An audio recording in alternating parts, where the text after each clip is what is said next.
Hi friends, welcome to my mini blog. ಇವತ್ತಿನ blog ಏನಂದರೆ chicken kebab. ಅಂದರೆ special ಏನಂದ್ರು ಅಂದರೆ ನಮ್ಮ ಮಾವ ಮಾಡ್ತಿರೋ ಚಿಕನ್ ಕಬಾಬ್ ಸ್ವಲ್ಪ ಡಿಫ್ರೆಂಟಾಗೇ ಮಾಡ್ತಿದ್ದಾರೆ. ಮೊದಲಿಗೆ ಇಲ್ಲಿ ಚಿಕನ್ ಎಲ್ಲ ತೊಳೆದು ಅದನ್ನ ಇಟ್ಕೊಂಡು ನಂತರ ಅದಕ್ಕೆ ರುಬ್ಕೊಂಡಿದ್ವಿ. ಹಸಿಮೆಣಸಿನ್ಕಾಯಿ, ಶುಂಠಿ, ಹಾಗೆ ಕೊತ್ತಂಬರಿ ಸೊಪ್ಪು, ಸ್ವಲ್ಪ ಪುದೀನ ಸೊಪ್ಪು ಹಾಕಿ ಅದನ್ನು ಅದಕ್ಕೆ ಅಂದರೆ ಚಿಕನ್ಗೆ ಹಾಕೋಬೇಕು. ನೀಟಾಗಿ ಈ ಥರ ಮಿಕ್ಸ್ ಮಾಡ್ಕೊಳ್ಳಿ. ನಂತರ ಅದಕ್ಕೆ ಕಬಾಬ್ ಪೌಡ್ರು ಕೂಡ, ಚಿಕನ್ ಕಬಾಬ್ ಪೌಡ್ರು ಕೂಡ ಆವಾಗಲೇ ಸೇರಿಸ್ಕೊಳ್ಳಿ. ಇಲ್ಲಿ ನಾವು ಮಸಾಲೆನೂ ಕೂಡ ಹಾಕ್ತಾಯಿದ್ದೀವಿ, ಅಂದರೆ ರುಬ್ಕೊಂಡಿರೋ ಮಸಾಲೆನೂ ಕೂಡ, ಹಾಗೆಯೇ ಚಿಕನ್ ಕಬಾಬ್ ಪೌಡ್ರು ಕೂಡ ಹಾಕ್ಕೊತಾ ಇದ್ದೀವಿ.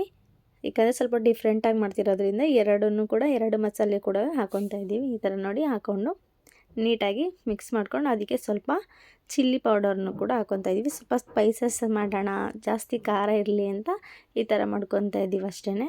ಅದನ್ನೆಲ್ಲ ಹಾಕ್ಕೊಂಡು ಈ ಥರ ಮಿಕ್ಸ್ ಮಾಡ್ಕೋಬೇಕು. ಅದಕ್ಕೆ ನಾವೇನು ನೀರು ಮಿಕ್ಸ್ ಮಾಡಲ್ವ, ಅದಕ್ಕೆ ಒಂದು ಮೊಟ್ಟೆ ಹಾಗೆಯೇ ಒಂದು ಅರ್ಧ ನಿಂಬೆ ಹಣ್ಣನ್ನು ಕೂಡ ಈ ಥರ ಹಾಕ್ಕೊಂಡು ಮಿಕ್ಸ್ ಮಾಡ್ಕೊಳ್ಳಿ. ನೋಡಿ, ಫಂಕ್ಷನ್ ಇರೋದ್ರಿಂದ ನಮ್ಮ ಮಾವನ ಹತ್ರ ಮಾಡಿಸ್ತಾ ಇದ್ದೀವಿ. ನಮಗಿಂತ ಅವರೇ ಚೆನ್ನಾಗಿ ಮಾಡ್ತಾರೆ.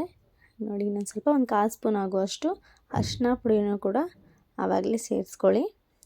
ಅರಿಶಿನ ಪುಡಿ ಹಾಕ್ತಾಯಿದ್ರೂ ಆಗುತ್ತೆ, ಅಂದರೆ ಸ್ವಲ್ಪ ಇರಲಿ ಅಂತ ಹಾಕ್ತಾ ಇರೋದು ಅಷ್ಟೇ, ಸ್ವಲ್ಪ ಕಲರ್ ಚೇಂಜ್ ಬರಲಿ ಅಂತ.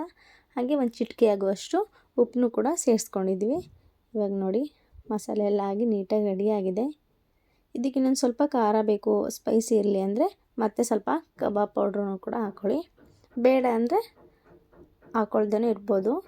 ಏನಾದರೂ ಇನ್ನೂ ಸ್ವಲ್ಪ ಸ್ಪೈಸಿ ಇರಲಿ ಅಂದರೆ ಹಾಕ್ಕೋಬೋದು ಅಷ್ಟೇ. ನೋಡಿ, ಇವಾಗ ನೀಟಾಗಿ ಎಲ್ಲ ಮಿಕ್ಸ್ ಆಗಿದೆ. ಇದನ್ನು ಒಂದು ಅರ್ಧ ಗಂಟೆ ಆಗೋಷ್ಟು ಮ್ಯಾರಿನೇಟ್ ಮಾಡಿ ಇಟ್ಟಿದ್ದೀವಿ. ಇವಾಗ ಅದನ್ನು ಎಣ್ಣೆಗೆ ಹಾಕೋಣ ಬನ್ನಿ. ಅರ್ಧ ಗಂಟೆ ಆಗಿದೆ, ನಾನು ಅರ್ಧ ಗಂಟೆ ಇಟ್ಟಿದ್ವಿ.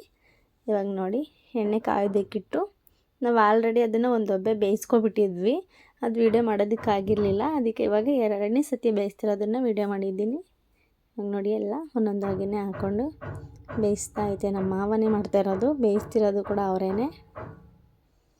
ಈ ಥರ ಸಣ್ಣ ಪುಟ್ಟ ಫಂಕ್ಷನ್ಗಳು ಬಂದಾಗ ಏನಾದರೂ ಎಲ್ಲರ ಜೊತೆಲಿ ಸೇರಿದಾಗ ಮಾಡ್ತೀವಿ ಅಷ್ಟೇ, ಯಾವಾಗಲೂ ಅವರೇ ಮಾಡಲ್ಲ.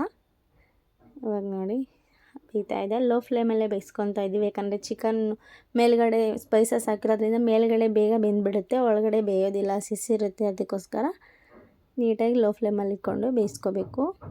ಇವಾಗ ನೋಡಿ, ಚಿಕನ್ ಕಬಾಬ್ ರೆಡಿಯಾಗಿದೆ. ಟೇಸ್ಟ್ ಅಂತೂ ಸಖತ್ತಾಗಿ ಬಂದಿತ್ತು. ಇದನ್ನು ನೀವು ಕೂಡ ಮನೇಲಿ ಟ್ರೈ ಮಾಡ್ಬೋದು. ಈ ವಿಡಿಯೋ ನಿಮ್ಗೆ ಇಷ್ಟ ಆಗಿದ್ರೆ ಲೈಕ್ ಮಾಡಿ, ಕಮೆಂಟ್ ಮಾಡಿ, ಶೇರ್ ಮಾಡಿ, ಹಾಗೆ subscribe to my channel. Thank you all.